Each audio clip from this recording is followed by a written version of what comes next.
I'm absolutely thrilled and excited to have Sam Thompson here. He's an incredible person, full stop. He's incredible for being ambassador for ADHD UK. He's incredible for what he's doing, talking about having ADHD.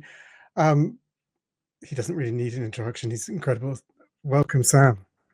Mate, what an absolute honour, Henry. Thank you so much for having me. I've got to say, it's the past sort of over a year that we've been working together, mate, has been nothing but a privilege. So thank you for having me.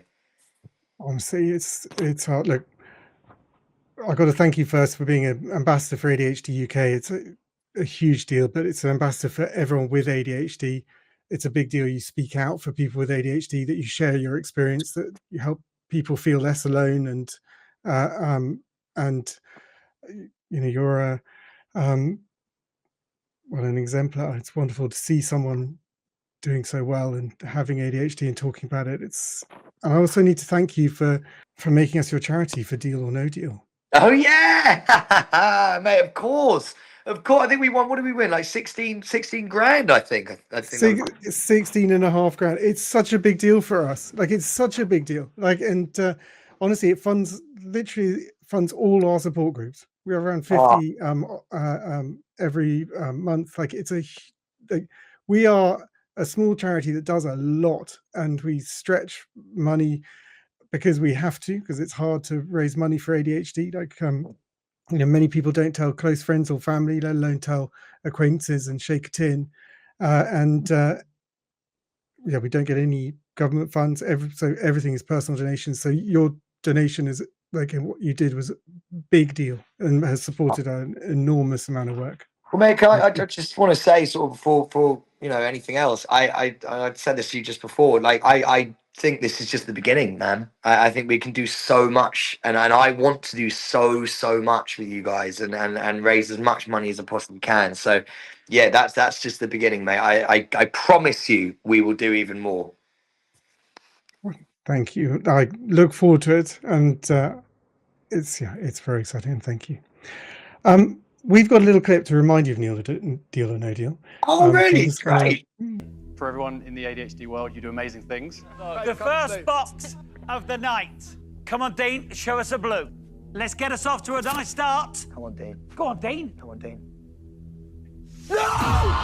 I can't believe For the charity tonight. it. Good man, James. Come on. Yes! Yes! Come on! Ah! He's now doubled your last offer to £8,250. Think about that money and your charity. Okay. That's a lot of cash. That's a lot of cash, and you can do so much with that money. All right, ask me the question. Okay. Yeah. £8,250. Deal or no deal? No deal, Louise. And now, remember, we mustn't touch the 50 or the 75,000. Yeah. Oh, it's going to be a low blue. Yes!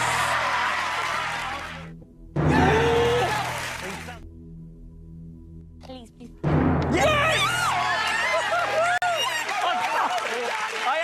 I actually can't believe this.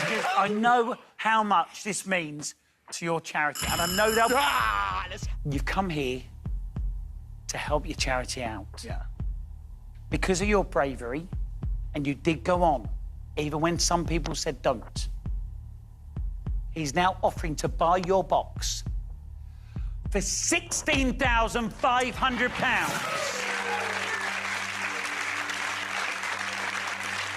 £16,500. Oh, God. I wouldn't take the deal. I know how much this means to you, man. And I'll back you 100% of the way. You know that, no matter what. Right. I am ready for the question. £16,500. Deal or no deal?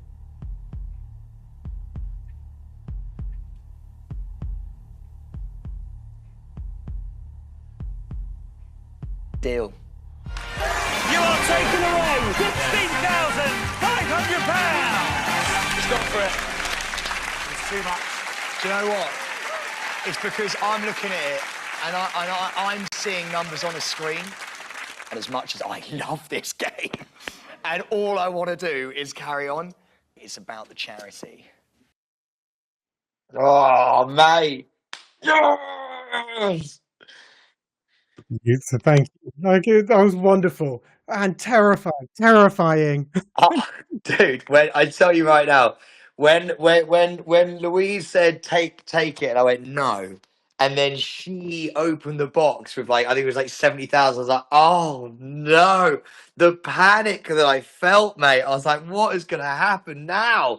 But mate, it was just it was such a great feeling to be able to like. I wish I'd got more. But it was such a great feeling to be able to do that. And actually, there's gonna be so many more times, mate, that I'm going to be able to, I think, raise money. So I cannot wait for the next chance. I can't wait. Oh, well, look, thank you. It's like, it's huge. It's that money again. It helps us keep the support groups, funds the support groups. It helps us with our campaigns on awareness, on understanding, and positive change for ADHD. That's our, I think, a shared mission we both have. Right, on to questions. Yeah, go on, mate. Shoot from the hip. What do you got? Right, we've got a shared mission for positive change for people with ADHD. You've been out looking, and it's wonderful. You've said you want change for ADHD to be your legacy. Why is it that important to you personally? So it's if you had asked me this after I did the documentary about ADHD, I probably would have had a different answer. But weirdly, it was ever since I came out the jungle. It was just the most amazing experience meeting people who I don't know whether you watched I'm a Celeb, but I spoke to Marvin when I was in there, and you don't know what's being filmed and you don't know what's being edited together and stuff like that. And Marvin's got 3 young kids, and he was asking about how how it was for me and what it was like growing up with ADHD and not knowing until late on in life and stuff like that. He was just genuinely inquisitive as to what it was like, as he's such a great guy and he just wanted to know. And that got played out in front of the nation, and I had no idea. And then when I came out, the biggest surprise I got wasn't anything to do with winning the show. It was the community that surrounded neurodiversity and the positive change that one conversation on a national TV show had. It's the amount of parents who came up with their kids sometimes being like, my child has been like ashamed of having ADHD, and after watching that thing on I'm a Celeb and watching you and stuff like that, like they've completely changed their perspective. Like that feeling of if I can do that, if that much has changed in a positive way from one conversation on one TV show, like and the difference that it seems to have made in like a few of these kids' lives, I've never felt like that before. I've never felt community like that before, and I've never felt family like that before. And it's literally just made me so laser focused in wanting that to be my why. That's like, we spend our time just being Sorry, told. two seconds, mate. 2 seconds.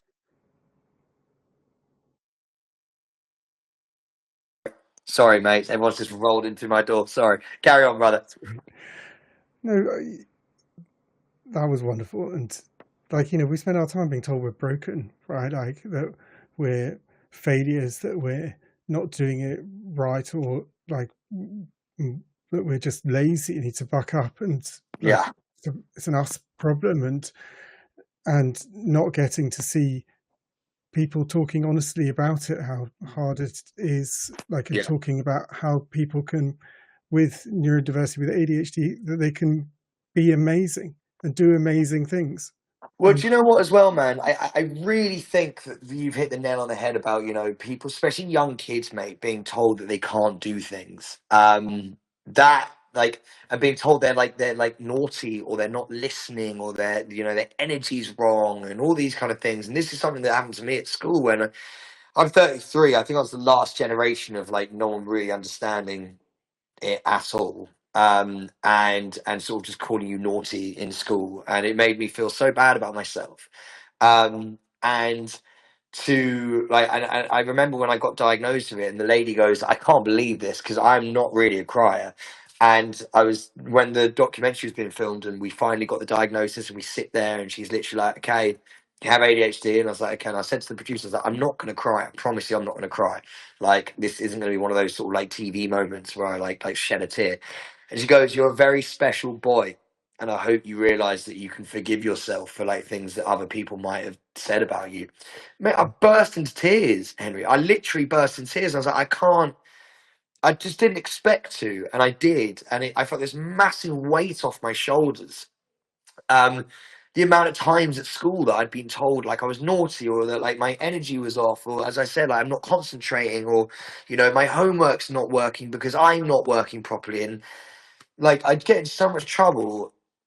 And it just made me feel so much better about myself. And then obviously when you're doing the doc and you realize it's so hard to get an ADHD diagnosis on the NHS, and it can be up to anything over 2 years, mate. And if you want to Oh go, no, it can be over 10 years. mate, over, Like, I mean, God, geez, like over 10 years, mate, dude, if you want to go private, it's thousands of pounds. Like, it's, it must feel, and I've spoken to so many people where it just must feel so hopeless. That, in a very long-winded answer to your first question, it's like, with all of that said, you know, that I would really like a legacy of mine, if I can, to be to bring as much attention to that as possible, in whatever small voice I have. So yeah, that's kind of the why. it's yeah, look, one is a big voice, and it's wonderful, and it's important, yeah, and those different aspects, the aspects of helping people feel good about themselves, and knowing that they can be great, and being that role model to look up to. But it's also highlighting the issues and going, there's huge problems here. People waiting over 10 years. You've got people when they're kids, when they come out of CAMS at 18, they age out, and suddenly if they're on medication, it stops, and they're at the back of the adult queue. If you move area, so in the NHS, you have to get reassessed every time. So if you move Wow. area, you're at the back of the queue again. Wow, Like, I didn't know that. so you can't Why is pursue that? further education. You can't pursue new jobs. You are locked where you are, because the system is so badly thought through, like, and So badly mad. resourced. Like, it's good, honestly. Like, it's and the life impacts that has. Do you know what, mate? It's interesting you say that, because I come at ADHD in quite an aggressive form. Like, for example, you know, whenever parents speak to me about their kids having ADHD, they, you know, they're like, "Oh, you know, as I said earlier, you know, sometimes they feel like they're embarrassed or ashamed, and it makes you really freaking sad, because I'm like, I don't want you to feel embarrassed. I don't want you to feel ashamed. I want you to feel like this is something that is, like, you know, it's part of you. It's who you are, and that's not always a negative. So what I sometimes do is overcompensate, and I like to sit there and tell them it's a superpower, right? And because I genuinely believe it can be. I think that if you can laser focus on something that you adore, some sort of subject or industry that you adore, or hobby that you love, and I think you can, if you could channel that ADHD into that, I think you'll be better than 99.9% of other people. But having said that, you know, the struggles that people have as well are very, very real. And I suppose it's trying to balance that conversation, isn't it, really, with, don't be ashamed, because, you know, there are beautiful things that I believe, and I know it's just a personal opinion, but I believe come with ADHD, beautiful things that, you know, I couldn't be the person I am today, and I'm pretty proud of myself if I didn't have ADHD. But that's, that's, I've got luxuries, man. Like I've got the luxury of doing a job that I adore. I've got the luxury of having sort of family and friends who understand my diagnosis and work with me on my diagnosis. And, you know, when I do jobs, who understand. And most people don't have that luxury. And I think it's important to show that as well, and, you know, and talk about that, and how debilitating it can be for people. And it's sort of, isn't it? It's trying to sort of like talk about both sides of the coin. It is, and the superpower, like it's important to say people with ADHD can be amazing, and you're an example of that, and can get there and saying, and there is that positive to superpower, like, and as you kind of reflected, then there are some people who are feeling it's so tough. You can feel quite angry if people are going like, you've got a superpower, and you're like now I just, not only is life really awful, but I now feel like I'm failing at having my disability because I don't feel super. One of the ways we try and reframe that conversation is just to say, yeah, absolutely, but let's talk about the kryptonite. Let's talk about what's stopping you being super, and let's get rid of that. Let's help you, and let's help you get to your amazing. It's a really good point. Why, thank you. You talked about you as being a kid there, and you've talked previously about your schoolwork as a child, that it was horrible, that you talked about crying into your textbooks, distracted by everything, even the words in the book, and thinking, I'm never going to understand or revise for anything. I suppose I want to ask, do you think that being diagnosed as a kid would have made a difference to your life today? And like thinking of young Sam struggling with his homework, like what would you say? What would you say to? I would say it would have made a massive difference. I really do believe that as well. I think it would have made a huge difference in my life. You know, teachers being able to sort of work with what I had would have been so great. It was my mental health that sort of took such a big hit, because as I said earlier, like you get told that you're not good enough, or you're not trying hard enough times, you believe it, and you're like, oh God, like I'm just broken. And for me, it was all about forgiving myself, still trying my best and applying myself the best, but also forgiving myself. And I think I would have been a lot more forgiving. I think the teachers would have been a lot more forgiving on me as well. And I think we could have, you know, gone into classes and revision and homework maybe a little bit differently, and, you know, structured what I had to do a little bit differently to maybe what a neurotypical person would have to do. And I think it would have really helped. I don't think it would have been the be all and end all, of course not. You know, I am still who I am, and, you know, I would still be, you know, make mistakes as well and all this other kind of stuff. It wouldn't have been plain sailing, but I definitely think it would have helped a lot. The mental health aspects of, so we see with ADHD regularly people having diagnosis, treatment of years, sometimes decades, for depression, for anxiety, and the toll of undiagnosed ADHD. We have a very high suicide rate. It's 1 in 10 men or boys with ADHD will at some point try and take their own life, and it's 1 in 4 women or girls with ADHD will at some point try and take their own life. For the first 2 years of the charity, we were almost exclusively funded by parents whose children had completed suicide. Wow. And it's that mental health toll is a big, that you just referred to, is a big deal. And when people are like, oh, you know, ADHD is not that big a deal, like just get over yourself, like you're very angry. Yeah.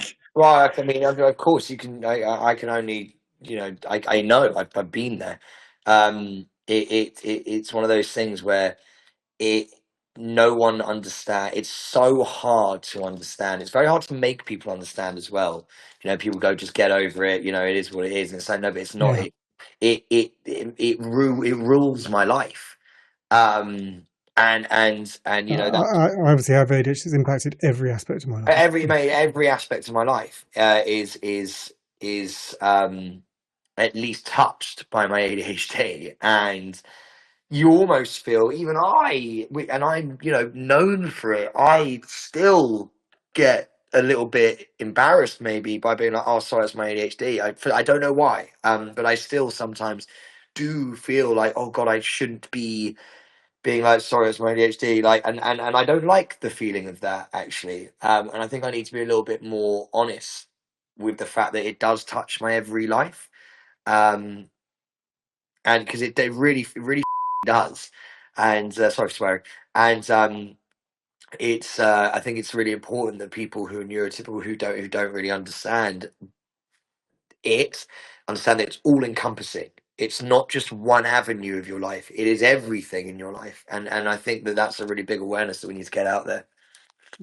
It is, and that you can't choose it. Like, okay, right, we've got this intense thing going. I can just turn off my ADHD for a while. Yeah. Do you know what? I've got a job that means that I have to be ADHD right this second. Okay, cool. Switch it on. Like, that's not how that's what happens. Don't get me wrong. There will be times where I will do a job and then I will be like, oh, do you know what? Actually, being excitable and energetic and really all over the place has been a really good thing for that job that I've done. But guess what? I get home and I crash, or I have sort of like I'm all over the place most of the time, or I try and pay a parking ticket and I can't do it and I have a complete breakdown. Like the arguments I've got in from not being able to focus on a conversation and like not being able to sit still. I've been chastised for like fidgeting at dinner before, at like a dinner party with like work colleagues, because I can't sit still, and you're like, I don't know what to fucking do. Like it's just I physically can't sit here for as long as that. And I'm making this about me, but like yeah, it's I know exactly what you mean when it's the all encompassing thing and you can't turn it off. Yeah, and yeah. No, and thank you for sharing that about you. And yeah, certainly, like he says, putting down the pen he was playing with. Yeah. No, I'm fiddling with these sunnies. Nice. We skipped the question to young Sam struggling Yeah. to do the homework. What would you say to Sam? What I say to Sam, I would say that be kinder to yourself. I would say that you are, I think, a decent human being, and that even though you're being told at this moment in time that maybe you're wrong,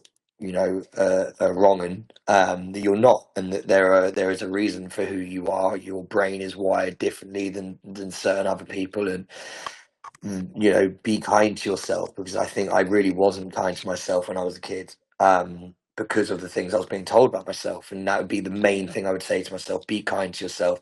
And also, actually, I just didn't realize like the community and the people who had what I had, until I'm a celeb.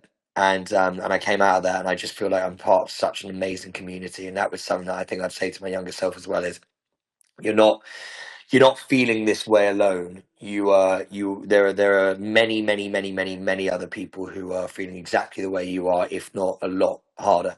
And you're in it together,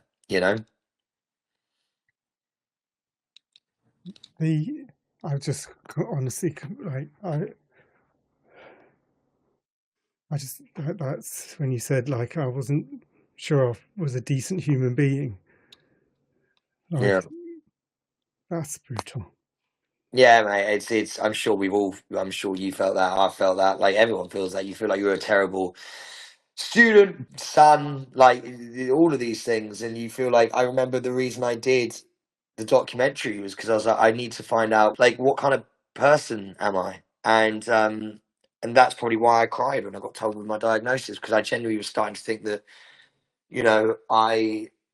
all of these faults in me was unique to me, and that I was somehow broken, and it was a really horrible feeling, to be honest. Yeah. It's an important point. So you just talked about the diagnosis. Like lots of people think that people are getting ADHD diagnosis because they're just worried. Well, just a bit forgetful, struggling. Yeah, maybe a bit struggling to concentrate, a bit too much energy, and that it's not that serious. And but the truth is that getting a diagnosis,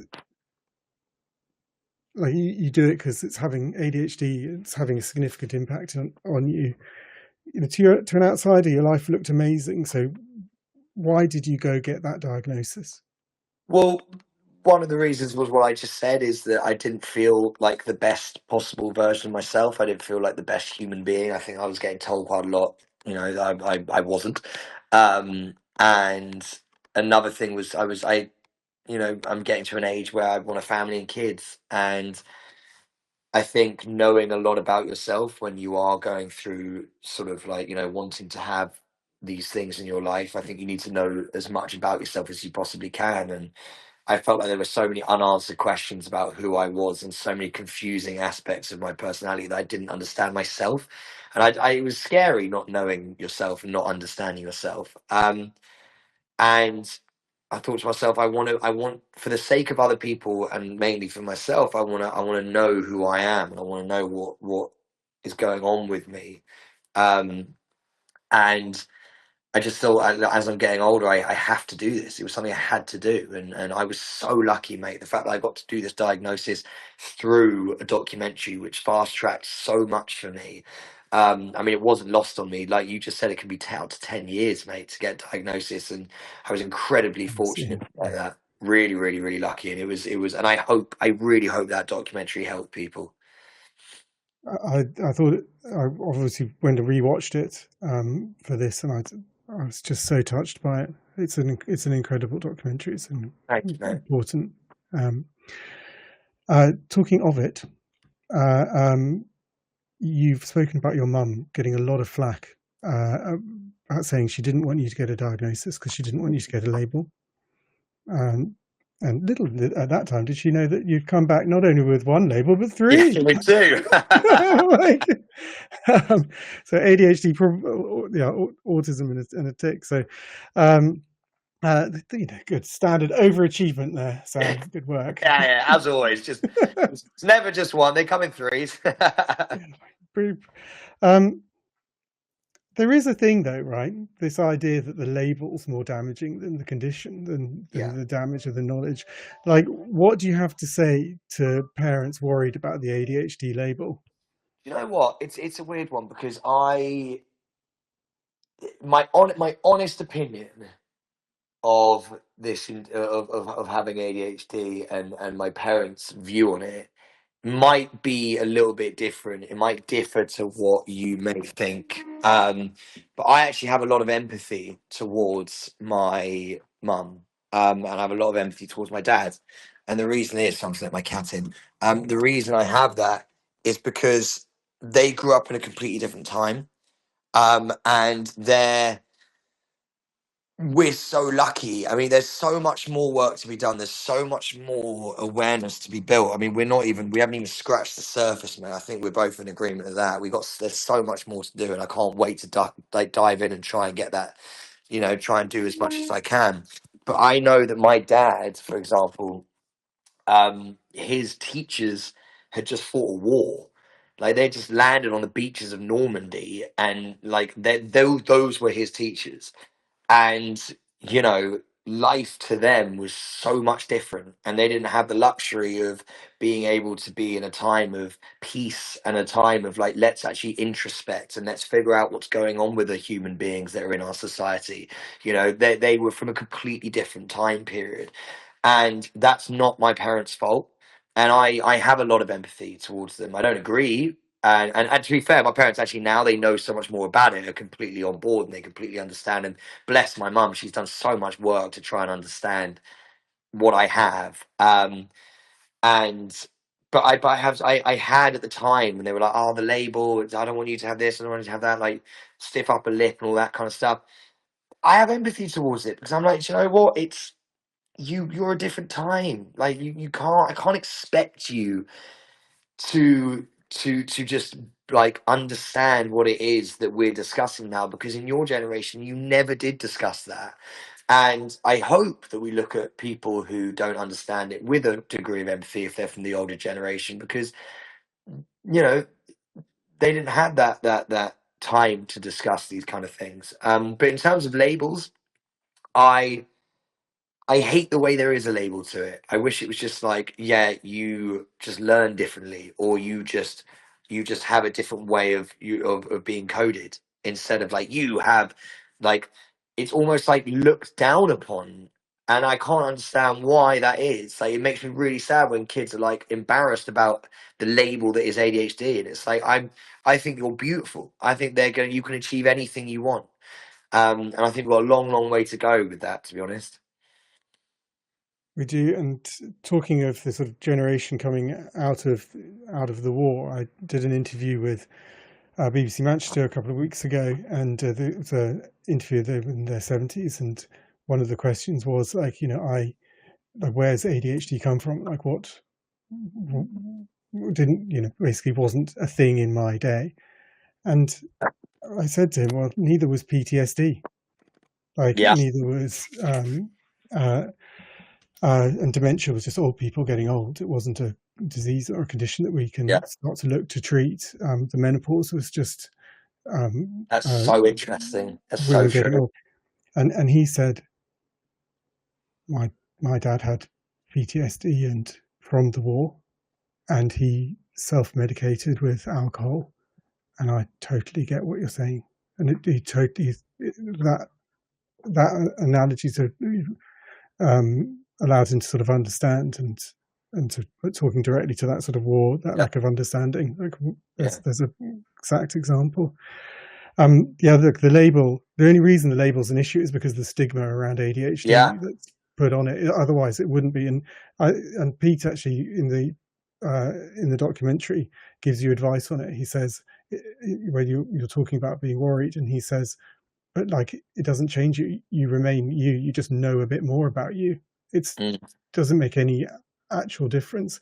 And if there's something school's all about, it's that knowledge is good, and that you have to understand yourself to succeed. Like, this is critical understanding, and without it, we see so many people flounder and struggle. It's so true. I think that, knowing about yourself, especially when there's so much to know with us, and like, as you say, it's in your everyday life. And if you don't, that's, you're asking me about why when I got the diagnosis. I mean, God, I would still be wondering and floundering, as you said, and not fully understanding who I am. I'm just so grateful that I've got it, and the fact there's so many people who are still waiting, who need a diagnosis more than I did. It makes me really sad, actually, and it just makes me want to do what I can, because I've met a lot of these people, man. Like, I've met a lot of people on the street. I've met a lot of people in just various places that I go, and there's a lot of people who are struggling. And then a 10-year diagnosis, mate. I mean, there's something going massively wrong with that.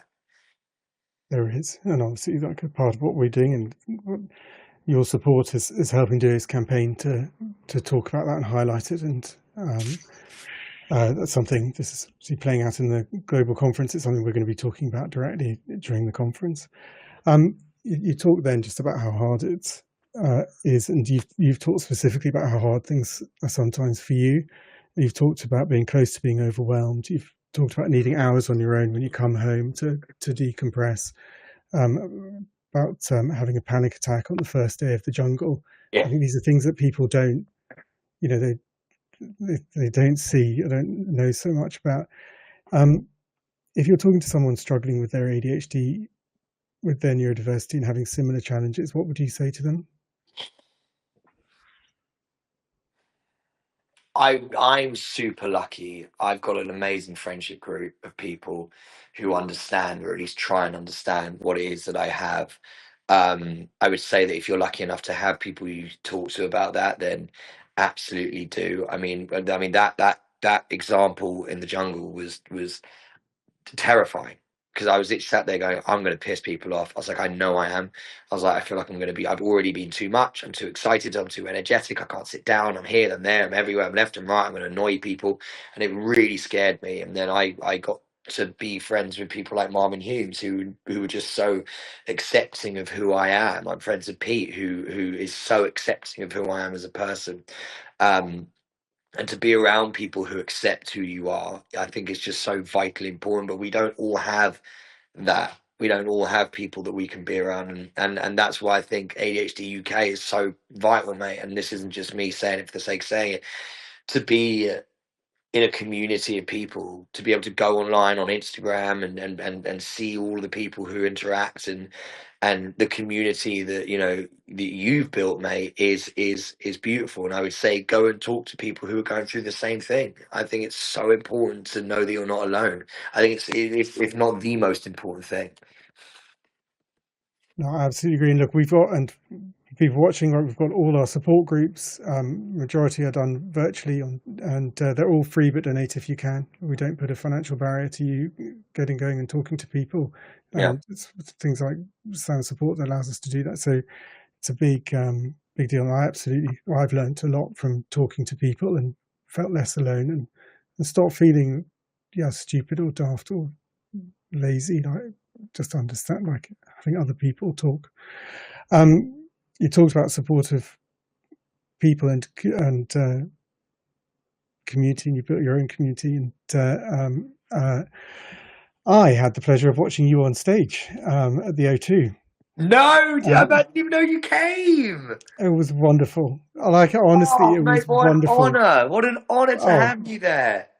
Like all mine, and I can. You did incredible. You kept the energy of it, all the wonderful things. What is it? Your 7th world record. Yeah. Which is just a delight. Did you enjoy it? I really did. I loved it. It's just and I loved, the whole, right, we've got O2 money, so like I'm flying in on a broomstick. Yeah. I don't want to. Mate, do you know what's hilarious? Yes. Is that we made no money. we went all on the pyro, on the broom, on the world record, but that's exactly what we wanted. We were like, we just want this to be a once in a lifetime sort of like just bucket list thing to tick off, and that's what we did. It was wonderful. Although when you say once in a lifetime, well, it's never. I don't know. To be honest, and this is where I think the ADHD helps me, because I'm sitting there and I'm already thinking, I'm overthinking about the next thing. I'm hyper focused on Wembley, mate. Like that's 80,000 people. It's a big difference from the O2. But I'm already being like, how do we make it work? How do we do it? Like, and that will not be the end of it. I'm so glad you came, mate. That's a real honour to have you there. Oh no, it was an honour to be there. Like, honestly, we've talked often, and you've talked, about back on questions. Can you tell the key change? Read question. But like, look, you talked about the show's wonderful. You talked about masking and camouflaging with neurodivergence, trying to putting on the face, seeming capable and calm, but often feeling scattered and exhausted. Always feeling on for others. I think a lot of neurodivergent people feel like that. Like, is that something you do? Yeah. I think I mask a lot, and it's sorry for swearing. It's really tiring. Sometimes my energy. You know this. Everyone who's got ADHD knows this. Is that you switch on, and you're like, okay, I know what I feel like I should be doing in this social situation with these kind of people, so I'm going to do it, but it's not me. So you're literally spending your entire day or night. I've spent weeks pretending to be someone I'm not, because I thought that's better than what I am and who I am and what I have. And mate, the mental taxation, the burnout that I've got and I've had from that, it's not, I don't do it anymore. Actually, it's a promise that I made myself. Actually, is that I would. I mean, look, we always mask at some points, but like I try my hardest not to. It's really hard in social, especially in this industry. But I'm really trying not to mask, because I get so drained, man. I get so drained by it. Yeah, no, it's extraordinarily hard.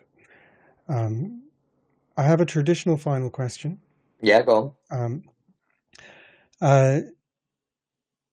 What's the most positive thing that's come out from your from having ADHD, and what's the most negative thing? And if you could do negative first, then positive, so we end on a high note. The most negative thing I've had from ADHD, I would say, was my viewpoint of myself and who I was as a human being before I found out about it. And was my feeling of not being normal, and not understanding as to why, and that really affected my mental health. And not knowing myself was just really tough throughout the years. My positive would be by a mile the people I've met, the community of people that I've found, and who are a big impact of my life. You know, people that I've met on the street, people that I've met online, people that I met at the O2, you know, any of the shows that I've done, the community that is around ADHD and that you've managed to cultivate, mate, and that I'm lucky enough to be a part of.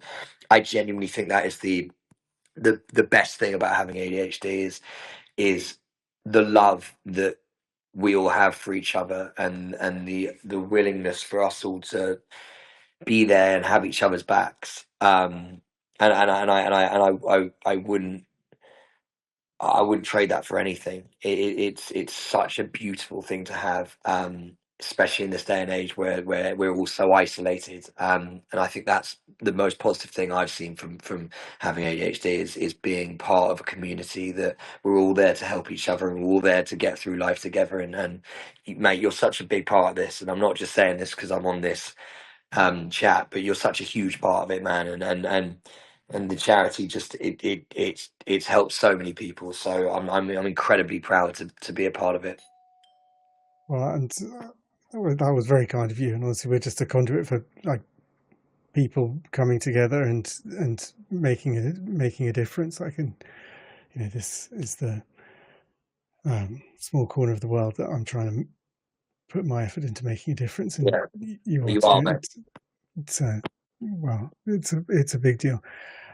Thank you for doing this. Thank you for being an ambassador for ADHD UK. Thank you for being just an incredible representative of ADHD, of the positivity you talk about, and the success you're having is it's a shining light for everyone. And but being candid about the challenges, and that it's not there are challenges. It's not all easy street is important, so people can know that.